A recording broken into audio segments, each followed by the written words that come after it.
दोस्तों, क्या आपको कभी किसी ने धोखा दिया है? अगर हाँ, तो ये वीडियो आपके लिए है। इसे अंत तक जरूर देखें।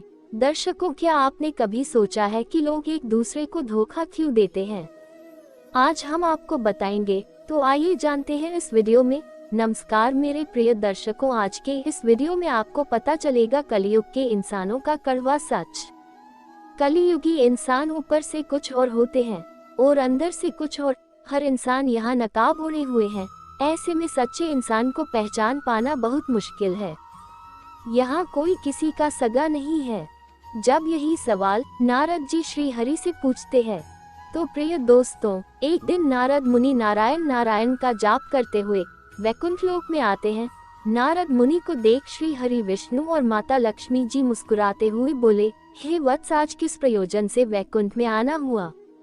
तब देवर्षि नारद श्री हरि और माता लक्ष्मी को प्रणाम करते हुए बोले, हे प्रभु, मेरे मन में एक शंका है, कृपया मेरा मार्गदर्शन करें।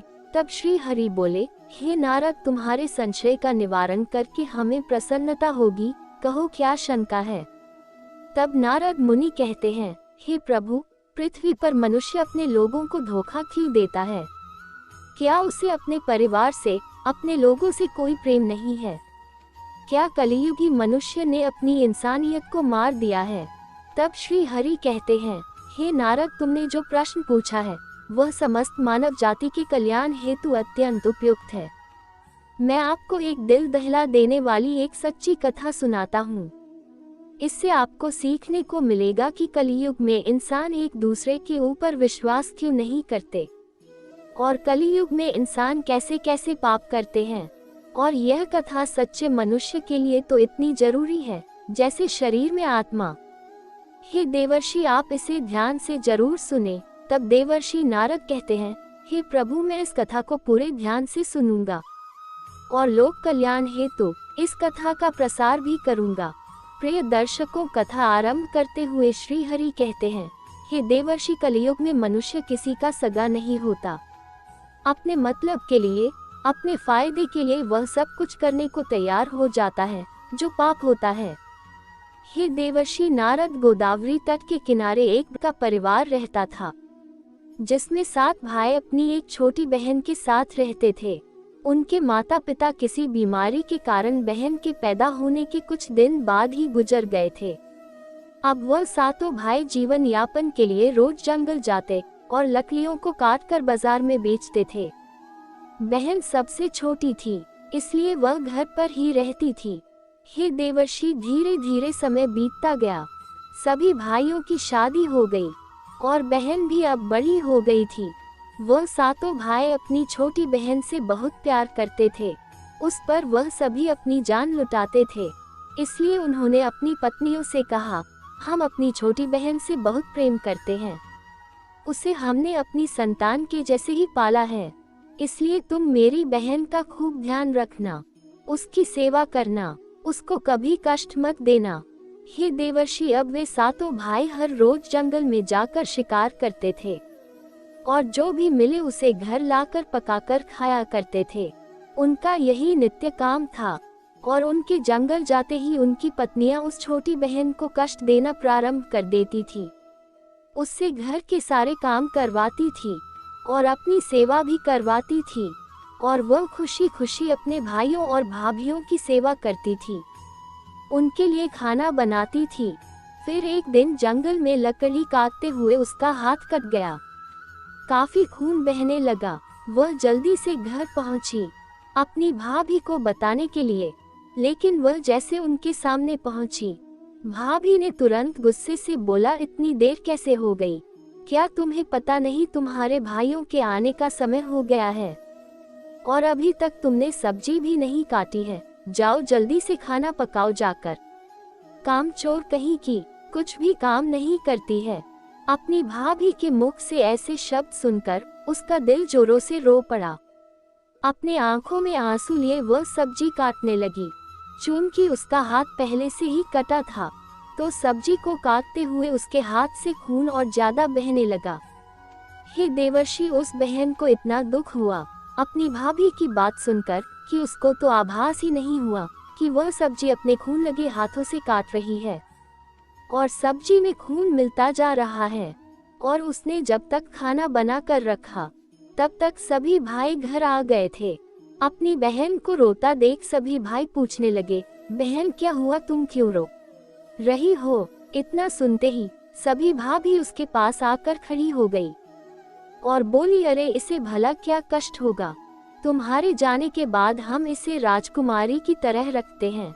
आज इसने बोला कि आज हम अपने भाइयों के लिए खाना बनाऊंगी। मैंने मना तो बहुत किया, लेकिन आपकी बहन हमारी सुनती कहाँ है, इसलिए आज आपकी बहन ने आपके लिए खाना बनाया है। हे देवर्षि, उसकी भाभी ने एक झूठी कहानी अपने पति को बता दी। अब उसने सभी भाइयों को खाना परोसा और जब भाइयों ने सब्जी को खाया तो वे उंगलियां चाटते ही रह गए। उन्हें वह खाना बहुत पसंद आया। फिर सबसे बड़े भाई ने बहन से पूछा कि आज खाने में क्या मिलाया है जो इतना स्वादिष्ट बन गया है। आज से तुम ही हमारे लिए रोज रात का खाना बनाना, इतना स्वादिष्ट खाना हमने पहली बार खाया है। बहना, तुमने आज खाने में कौन सा मसाला डाला है, बताओ जरा। सारे भाइयों के बार बार आग्रह करने बावजूद भी उसने उन्हें कुछ नहीं बताया। फिर अगले दिन जब बहन ने खाना बनाया तो भाइयों ने कहा, आज का खाना कल की तरह स्वादिष्ट क्यों नहीं है बहन? खाने में वो स्वाद पुराने जैसा ही था। इसलिए बड़े भाई ने बहन को कसम दिलाई और पूछा, बताओ बहन, तुमने कल खाने में क्या मिलाया था? तब बहन ने अपने साथ हुई घटना के बारे में बता दिया। प्रिय दर्शकों, श्री हरि कहते हैं, हे नारद, बड़े भाई के कुटिल दिमाग में एक बुरा ख्याल आया कि बहन का रक्त इतना स्वादिष्ट है तो फिर उसका मांस कितना स्वादिष्ट और मुलायम होगा। क्यों ना हम अपनी बहन को ही मारकर खा जाए। अगले दिन बड़ा भाई अपनी यह कुटिल योजना सारे भाइयों को बताता है और सबसे छोटे भाई को छोड़कर सारे भाई राजी भी हो जाते इस बात से। परंतु छोटे भाई को ये बात गलत लगी। उसने बड़े भाई का मान रखते हुए कुछ नहीं कहा और अगले दिन शिकार के लिए सातों भाई जाते हैं। भगवान श्री हरि कहते हैं, हे देवर्षि नारद, जंगल में जाकर सातों भाइयों ने योजना बनाई कि बहन को मारकर उसका मांस बनाएंगे और खाएंगे। बहन का मांस खूब स्वादिष्ट होगा। सबसे छोटे भाई को अपने बड़े भाइयों की योजना बिल्कुल भी अच्छी नहीं लगी। वह अपनी बहन को बचाने के लिए बेचैन हो गया। उसने अपने भाइयों से कहा, ये गलत है, हम तो अपनी बहन से बहुत प्रेम करते हैं, तो उसके साथ ऐसा कैसे कर सकते हैं? हे देवर्षि, उन 6 भाइयों के मुख में तो अपनी बहन का खून लग चुका था। वह किसी भी तरह अपनी बहन का मांस खाना चाहते थे, इसलिए उनकी समझ में कुछ नहीं आया। और तब छोटे भाई से गुस्से में बोले, देख, अगर तूने हमारे काम में रुकावट पैदा की तो बहन के साथ तुझे भी पका कर खा जाएंगे और किसी को कुछ पता भी नहीं चलेगा। इसलिए हमारा विरोध मत करना और चुपचाप से मांस खाने की योजना बनाने में हमारी मदद करो। भाइयों के मुख से ऐसी बातें सुनकर वह डर गया। इसलिए वह खुलकर इसका विरोध तो नहीं कर सकता था, क्योंकि 6 भाई एक तरफ थे और मोटे ताजे और वह अकेला एक तरफ। शिकार करने के बाद सभी भाइयों ने मिलकर 2 पेड़ में रस्सी डालकर एक झूला बनाया। भगवान श्री हरि कहते हैं, हे देवर्षि नारद जी, उनकी योजना ये थी कि बहन को बहला फुसलाकर यहाँ पर लेकर आएंगे और तीर मारकर अपनी बहन की हत्या कर देंगे और उसका स्वादिष्ट मांस खाएंगे। भगवान श्री हरि कहते हैं, हे देवर्षि नारद, अगले दिन बड़े भाई ने अपनी बहन से कहा, मेरी प्यारी बहन, अब तुम बड़ी हो गई हो और शादी के लायक हो गई हो। मैंने तुम्हारे लिए एक सुंदर वर की तलाश की है। आज हम उसको देखने जाएंगे और उसका घर भी देखकर आएंगे। इसलिए तुम्हें भी हमारे साथ चलना होगा। तुम भी सब देख लेना, तो इसलिए तुम जल्दी से तैयार हो जाओ। बहन शादी की बात से बहुत खुश हुई और तुरंत तैयार होकर भाइयों के साथ चलने लगी। भगवान श्री हरि कहते हैं, हे देवर्षि नारद, चलते चलते जब बहन थक गई तो बहन अपने बड़े भाई से पूछने लगी, भैया मेरा ससुराल अब कितना दूर है? तब बड़ा भाई बोला, बस अभी कुछ देर में हम पहुंचने वाले हैं। और वह सभी थोड़ी देर चलकर वहां पहुंच जाते हैं जहां उन्होंने झूला डाला था।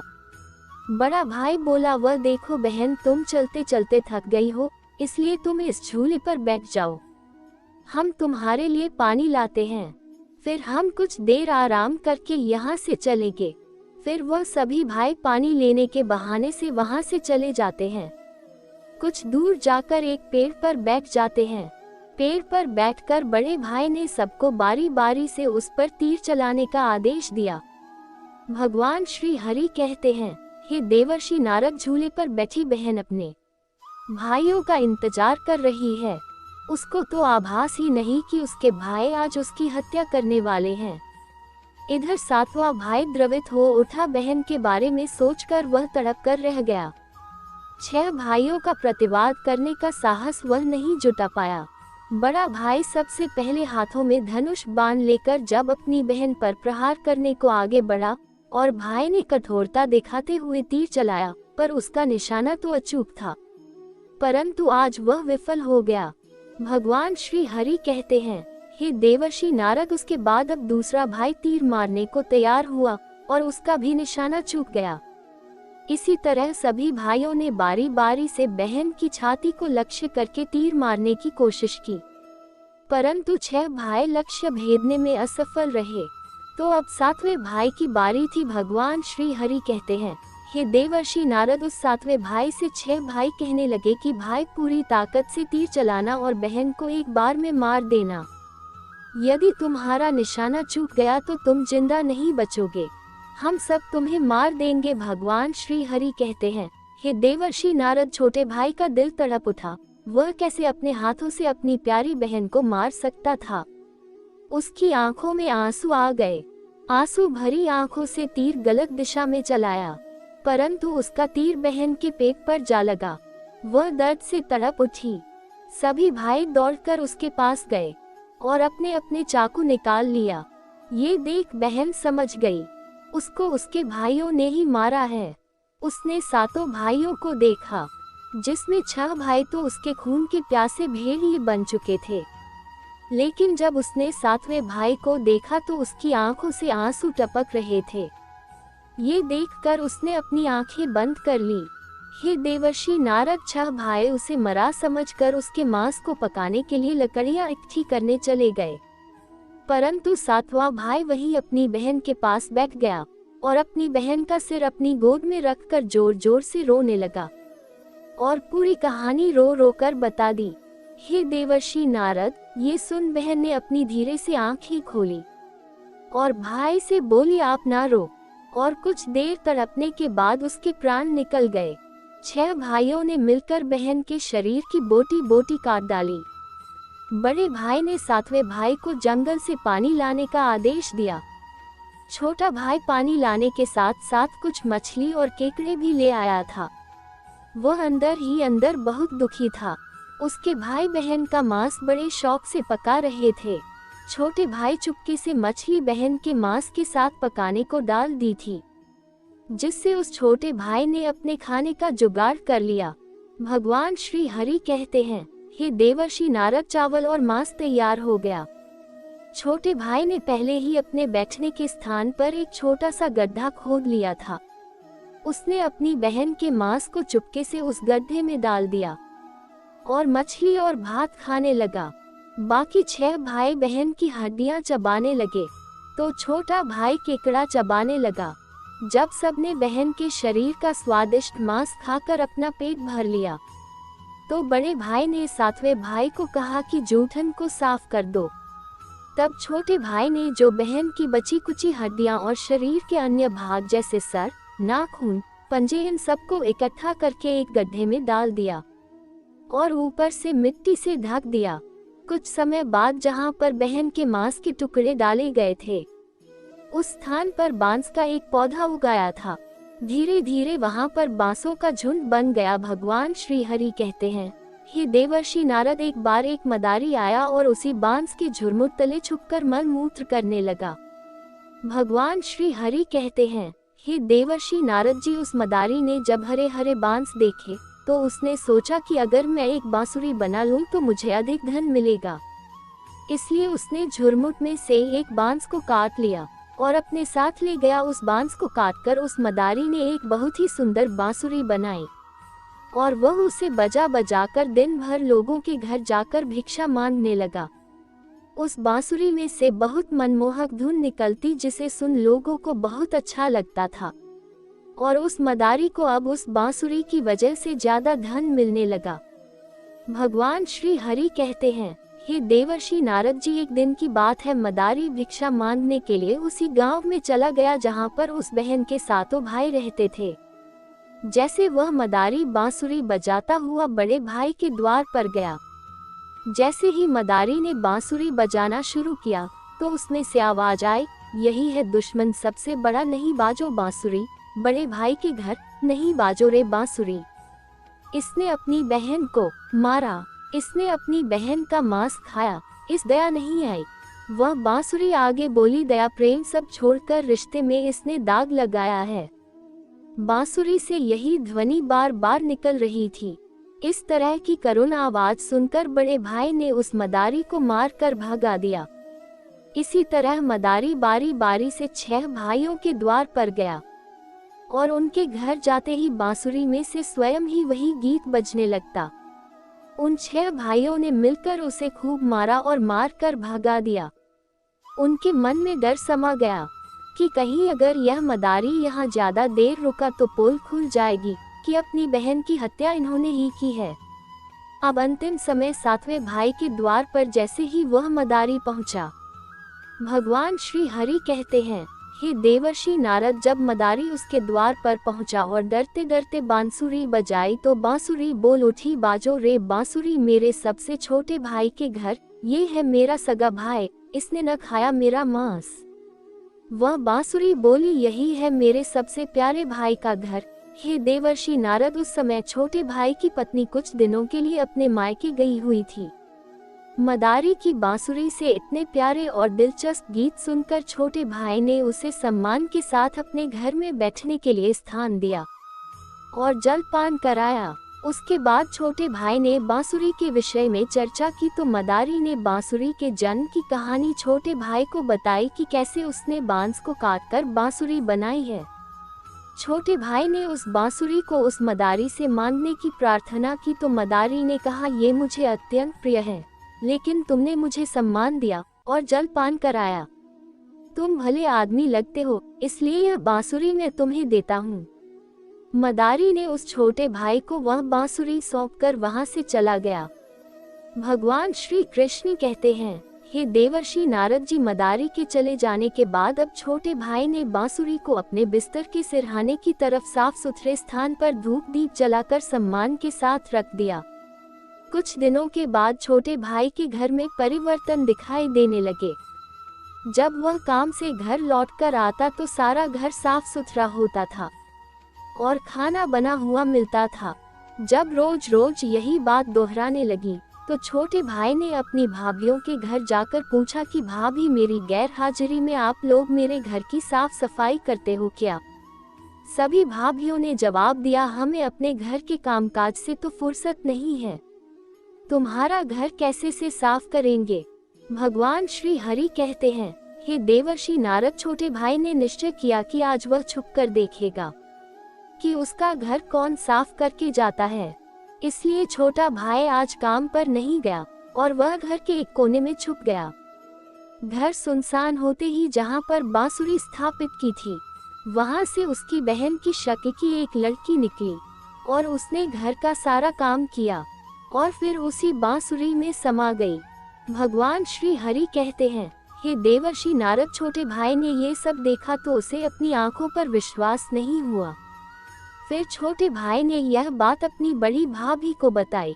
बड़ी भाभी ने अपने छोटे देवर को समझाया कि जैसे ही लड़की बांसुरी से बाहर निकलेगी, तुम उस बांसुरी को आग में डालकर जला देना, फिर उस पर तुलसी जल छिड़क देना, फिर देखना क्या होता है।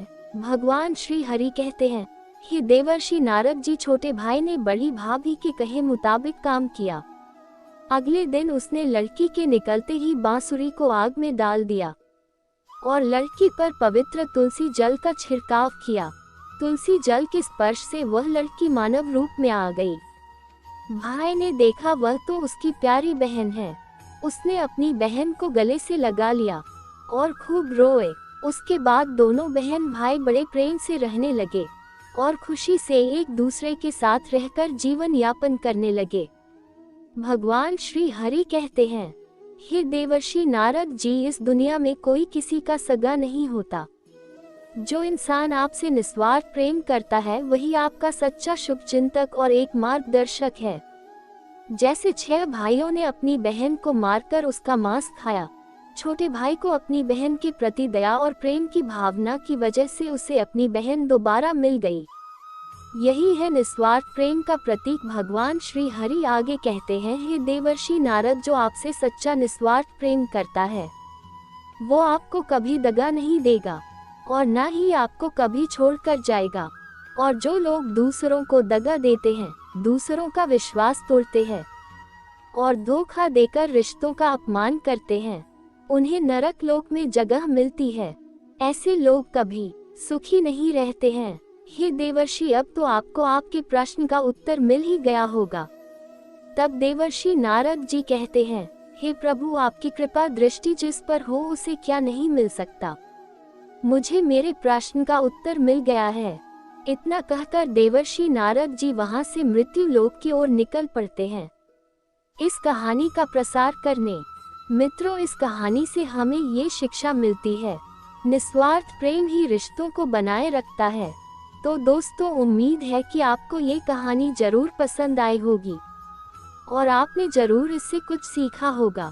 दोस्तों, आपको हमारी यह कथा कैसी लगी हमें कमेंट में अवश्य बताइएगा और कमेंट में जय श्री हरि अवश्य लिखें। इस वीडियो को ज़्यादा से ज़्यादा लोगों तक शेयर करें।